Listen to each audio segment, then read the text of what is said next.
Sadie Darnell, Sheriff of Alachua County. And what it means to me to be sheriff is that I have been given an extreme privilege and honor by being elected by the citizens in my county to be responsible for so much as prescribed by statute, but more importantly, what it means to them and the issues in our community that they entrust me with, and entrust me with the agency and to lead the men and women who are so dedicated to this profession.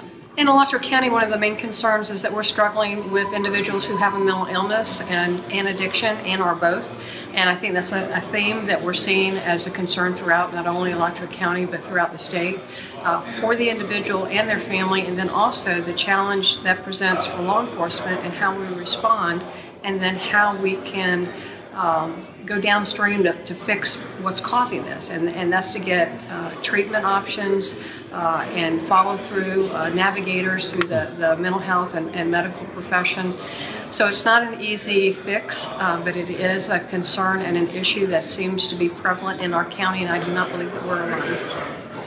One of the areas of law enforcement that I'm significantly drawn to and have been throughout my career is unresolved cases, primarily murder cases and missing persons where foul play is suspected.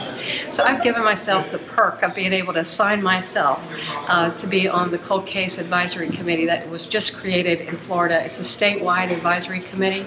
So of all the duties that I have, and some of them are not only headaches, but they're migraines. But this is something that I allow myself to do to enjoy an area of law enforcement. And I serve as co-chair, along with Sheriff Wayne Ivey, and Sheriff Chris Blair is the chair. It just started back in October for the state of Florida, and it's modeled after the state of Texas.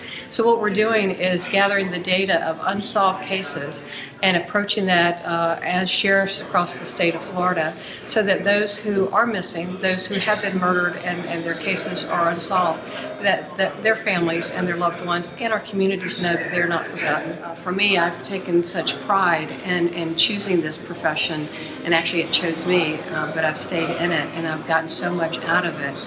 But to see the hatred toward law enforcement, and certainly some egregious situations that law enforcement has done, so how do we rebuild the trust in our communities and connect with one another? Because we all want the same things. We want our children to be safe. We want to be healthy and happy in our communities. We want to look out for one another. And if we could just get to the point that the simple scripture, that if we would treat each other as we would want to be treated, then we would all be able to enjoy and feel purposeful in our lives.